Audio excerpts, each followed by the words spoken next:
We got this basic principle of when you see these sinusoidals, these are what these waves are, these little waveforms are, um, around, depending on the location of the head, usually around 10 frames a second. If you're in the adult, we're looking at the back of the head here in most of these sites here.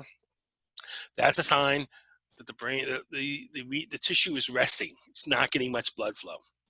However, when you get much more faster rhythms, you get much more blood flow. And we got to remember the neocortex is 10 times larger in terms of cells than the subcortex. So it's going to be taking 10 times as much blood flow and resources. And so the subcortex in a way is momentarily not getting its paycheck.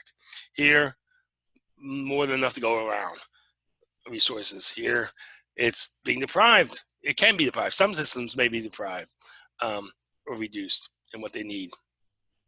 And when you get in the habit of doing that, your subcortex starts not wanting to play for your team. And that results in anxiety, anger, all of the limbic, primitive reptilian behaviors that cause us trouble in our daily lives. Okay, so just looking, if you look at most adults coming in for neurotherapy, this is called a single hertz brain map. Here's delta, this pink area, and most people have pink, which means they have excess of delta. But they also have a deficit. Blue is a deficit of alpha. Not everyone has it. In kids, it's around 70% of what we see. In adults, it's like closer to 90%. In essence, most of the people seeking neurotherapy, coming in for anxiety or depression, coming in for learning issues or memory loss or other problems, are overthinking. They're putting too much blood flow. They're doing a deficit of resting of the neocortex. We got to change that habit. And that's what our goal is to change that habit, get them out of that constant state where they're trying to solve their problems through their thought, through the neocortical thought. They're going to be more in the being state, less in the becoming state, is the terms I often use. Okay, how do we do that? By managing the rhythms, and the rhythms correspond with the blood flow. In essence, we just want to get the rhythms balanced, but the blood flow, to understand in terms of blood flow is easier for most people. So there's a high blood flow condition when you have a lot of beta rhythms or a lot of gamma rhythms. There's a high when you have sometimes high blood flow with theta, but you can also have low blood flow in theta. Theta is really the seesaw, the crux, where we do our change. We want to increase the amount of alpha activity, and we want to make sure the theta that's coming through in the person is typically neocortical or theta and not subcortical, because subcortical theta is the reptilian system coming through, and that's a different way of processing. Okay, so what happens? How do you do the default neurotraining? This form of neurofeedback is you control a movie with your, or control some form of video with your brainwaves. Whenever you're giving us a habit we want, you'll get the full screen, and more importantly, you'll get full volume. Whenever you're not giving us the habit we want in the brain rhythms, you'll get much reduced volume, and the screen will shrink. Now, we've learned that the volume is far more important in getting operant conditioning, getting change in the habits, but it's easier to see the visual element as well. And here's a study. There was a study where they did actually the same kind of training, where altered the auditory and the visual, and at 2 locations, the PZ controlled the auditory and FC the visual, and they got some increase in white matter and in gray matter this is in healthy college students. So you could change the brain even in people who don't have deficits, typically. This is just quick data showing how we can, with training, this is a pre and post, looking at spectral plots, how this is the alpha rhythm, this little peak, how it was hardly there before, and we're able to get much more alpha rhythm by just practicing that habit. Because it's like when you do the operant conditioning, the default training, it's like you're learning the shortcut to the airport. You've been taking the highway. One day someone shows you some side streets that's twice as fast. You're not going to go back on the highway when you need to go to the airport. Same thing with brain rhythms. We show the brain rhythms. We reward the ones that are the shortcuts, the more efficient ones, and that results in the brain not going back to those inefficient ones, those catastrophic ones. Okay, so we assess on 2 traits. And I originally had like 30 different EEG parameters I looked at and found out which are the most reliable ones, because EEG is very sensitive to moment-to-moment changes. That's why It's used often for all kinds of conditions. But we don't care so much when we're doing clinical assessment that we want moment-to-moment changes. We want to know what's that core circuitry habit? What is that habit that's not shifting, that's causing someone to always have fear or panic or anger or depression? So we need an EEG parameter that is reliable across time and acts like a trait. It's not hardly affected by the environment. For instance, here's an example. This is real data of 2 years apart, 3 years apart, 2 different times maps of one individual. This is an old map of the front of the head. This is the regional view. You can see how similar they look, which shows that even though this is a maladaptive habit, this person has some problems that could result in psychotic risk. In fact, this person pretty much did go psychotic. And they didn't get neurotherapy. There was no neurotherapy done. This was done, mapping was done for different reasons. And right after this, the age 19 map, the person was arrested actually soon after for some issues. And was smoking a lot of pot and getting psychotic on their own. And the has a psychotic risk marker that's often associated with depression, anxiety, as well as psychotic risk. And but it didn't change all those times. He was in school for those 3 years, didn't change. Same thing, he had this frontal lobe stuff going on, these blue markers showing issues that did not resolve on its own. However, you put some electrodes on there, do some training, watch some movies where you're controlling the movie quality with them, you can change those very readily. Just to show you another, this is this is called theta unities. The maps of theta unities, a specific type of measure of how theta is distributed in the EEG. It's been triangulated down to Brahmin areas, to brain regions. This is 6 different views, 3 of them in eyes closed, 3 eyes open. So they're being compared to different databases, 1 for eyes closed, 1 for eyes open. And you can still see how reliable that is for that individual. Most EEG parameters are just bouncing around too much because they're responding to the too sensitive to the state.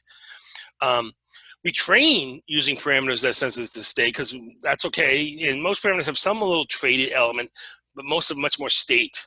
We want to get for assessment, these are the assessment parameters we use it's the trait ones, and the training ones have more state sensitivity. This is an example of one.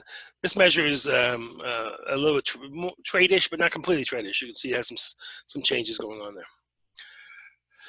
Okay, so how do we find out to change raw data to these colors, to statistical? We compare them to a very healthy group. And the database we use is we don't want to train people to the average, to the norm. That would be ridiculous. And a lot of people do that. It's like saying if you're training baseball players, you got to train to the average baseball level. And that means you got to have, 10 errors in a game or something. You got to train them all to little leaguers. We train everyone to the high level, to this goal group. Everyone's college educated, half of them were grad school. They were picked as the best examples of behavior.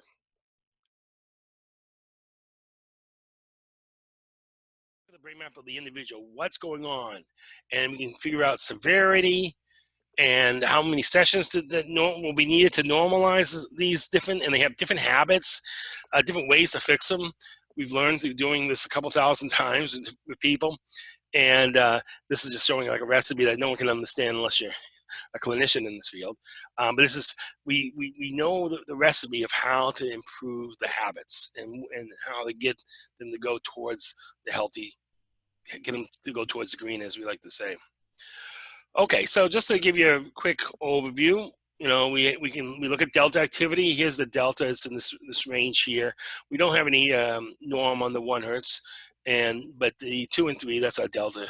Then we get theta is going to be coming up, and then alpha, and then beta and gamma. Delta pretty much is the neocortex not taking in the sensory information. We see delta activity during sleep. You see it during injury. We all have a little delta, but it's how many times you sort of stay away from the sensory world. I like to say if you have excessive delta, it's often you're in your expectation mode. You're not letting the sensory world in, telling what's really going on. So above delta, you have theta activity. Now theta, they found out, is created by multiple sources. Delta looks like a single source. Alpha, above it in speed, looks like a single source. But theta in between has multiple sources. Well, we take advantage of that. We use that information we want to get the neocortical theta. There's actually 3 forms of theta. There's good theta, bad theta, and problem-solving theta. And depending on the state you're in, you want one of the others. The bad theta, maybe I should not say it this way. We have mammalian theta or human theta, advanced theta, problem-solving theta, and reptilian theta. Now, the reptilian one, you actually do want that to go on. If you're watching some movie, you're really emotionally involved, the reptilian system's going to be involved, the reptilian theta. But during your everyday interactions, you want to keep that reptilian theta down. Because what do reptiles do? It's them versus everyone else. It's not a sense of a group-minded state. They don't have that mammal element of group-mindedness. If you're trying to solve problems, you want to get neither of those theta. You want to get the anterior cingulate active. That's the place where it does the assignments, figures out how to solve problems. So 3 kinds of theta. And our goal is really to we move in the relaxed state, the subcortical theta, and make it neocortical. Make the neocortex integrated in more. Don't let the reptile system control our behaviors. So the theta, the bad theta, I put in quotes because sometimes we do need it. I'm doing air quotes with the theta. It's the one. It's me versus everyone else. It's the relational thinking where it's like me, everything relates to me, everything's about me. Well, sometimes everything is about you. If you're driving a car and someone's coming on the road and they're responding, and you're crossing the line, or you're turning left or turning right, or whatever you're doing, there is some need to do relational thinking. But much of the time, if let's say you're flowing on a highway and people are honking down the line, you don't have to honk necessarily. But if you have like a dog in the car, he may start barking at the honking, thinking that honk is about him or her. That's relational thinking, inappropriate thinking, not healthy in solving the problem. So there's the neocortical theta generates a theta, which is just like slow alpha in essence. That's the low blood flow to the neocortex. Against high blood flow neocortex, a lot of people say you gotta get a lot of blood up in the neocortex. It's actually the opposite from what we see for people who are having the anxiety and depression and all these issues. Some learning issues, you do increase the blood flow up there, and maybe from some memory problems, but it's got to be specific to certain areas because you don't want your subcortex to get deprived. It's all a balance game, and that's our goal, is to balance it out. When you're finally looking at the alpha activity, which is shown up in this map here, this one person has a deficit in alpha and theta. It's the group mindedness. When you see alpha, it's the state when you're in charge in a way, but it's in charge with you're processing the sensory world. You're not ignoring the sensory world completely. If you get very high, it is a sense of not processing the sensory world, but your ability to go up and down in the incidence of alpha is how well if you're very flexible, it means you can really process the world. Okay, and then we get these faster rhythms, which are harmonics of the alpha activity. And the harmonics can sometimes be healthy in that if you're in a relationship with someone, especially you see someone who has a child who's got who's emotionally or physically challenged, the mom will also have a harmonic, is literally have some level, I think of alpha as your agency, and the harmonic is her ascribing agency, or always paying attention to the disabled child. All right, so what's a harmonic? You see, it's literally firing twice per sampling rate. So most of us sample as adults around 10 times a second. That's why movies come in around 24 frames a second typically, is because we do 10 and a quarter. What the harmonic is, or a beta spindle, is actually firing a second time during that sensory interval. So instead of doing one sample per every 100 milliseconds, that'll give you 10 frames a second, we do 2, and that's more intense, blood intensive. You can just see it, and in a way, I'm showing you this Simpsons video here just to show you how it's responding to the agency of the environment over yourself. When you're letting the environment you have to respond to the agency. So that's why I'm saying sometimes harmonics are good.